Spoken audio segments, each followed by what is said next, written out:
Assalamualaikum warahmatullahi wabarakatuh. Shalom, Om Swastiastu, Namo Buddhaya, Salam Kebajikan. Perkenalkan, nama saya Rika Biakis dari kelas 2.1 Kumpagi dengan NIM 211217877. Di sini, saya akan membahas secara singkat mengenai asal-usul perkembangan filsafat hukum. Filsafat hukum sendiri identik dengan kata Yunani. Yunani menjadi pilar penting bagi peradaban Barat, karena Yunani sendiri adalah tempat berdirinya filsafat hukum. Mitologi Yunani sebagai kunci untuk membuka pintu gerbang alam filsafat hukum. Dibanding ilmu hukum, tentu saja filsafat hukum akan lebih dekat kepada mitologi hukum.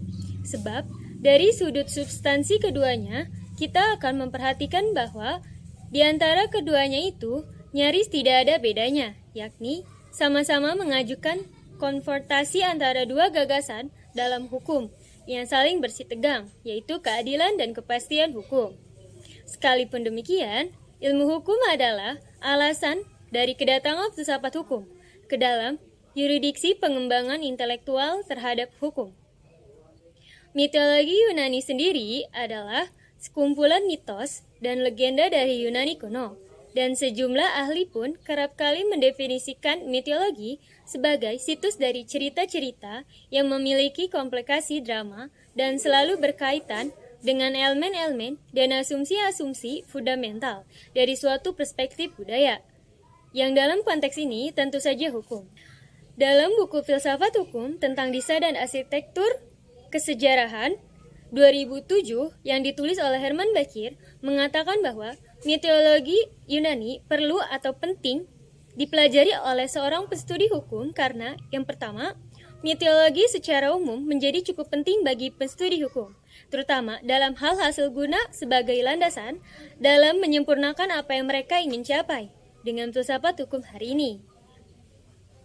Sebab dari mitologi lah, terutama mitologi Yunani, keseluruhan ide tentang filsafat hukum bertitik tolak.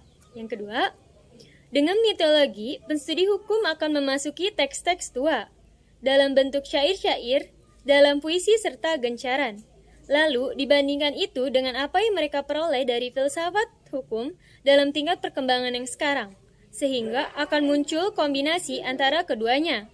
Penstudi hukum pun menjadi dimungkinkan untuk memperoleh pemahaman yang lebih sistematis dan konseptual tentang filsafat hukum. Bahkan biasa dikatakan, mitologi merupakan satu-satunya kunci untuk menembus kekuasaan ke dalam dunia perenungan filsafat hukum dengan cara yang ringkas dan benar. Tanpa kunci itu akan menjadi sulit bagi kita untuk menjelajahi dimensi yang sedemikian abstrak itu. Dan bagaimanapun, filsafat hukum terikat pada mitologi hukum. Sebab, hingga titik tertentu, mitologi hukum bisa diposisikan sebagai bentuk hukum paling tua dari filsafat hukum. Lahirnya perkembangan filsafat hukum dari zaman purbakala hingga saat ini. 1. Masa Yunani. Periode masa Yunani merupakan periode terpenting dalam sejarah peradaban manusia. Hal ini disebabkan karena pada saat ini terjadi perubahan pola pikir mutosentris, yaitu pola pikir yang sangat mengandalkan mitos untuk menjelaskan fenomena alam.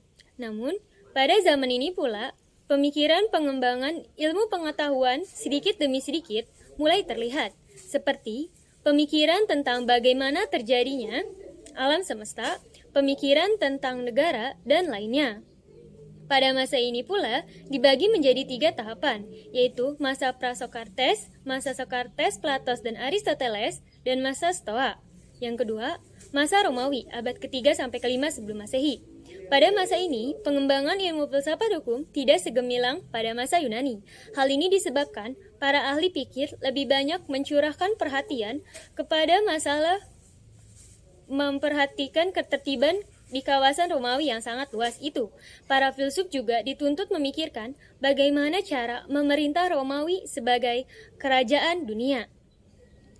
3. Abad Pertengahan, atau yang biasa disebut masa gelap. Masa ini dimulai dengan runtuhnya Kekaisaran Romawi akibat serangan bangsa lain yang dianggap terbelakang dari utara. Abad Pertengahan ini merupakan abad yang khas dengan ditandai dengan suatu pandangan hidup manusia yang merasa dirinya tidak berarti tanpa Tuhan. Keempat, zaman Renaissance. Abad yang ditandai dengan suatu pandangan hidup manusia yang merasa dirinya tidak berarti tanpa Tuhan.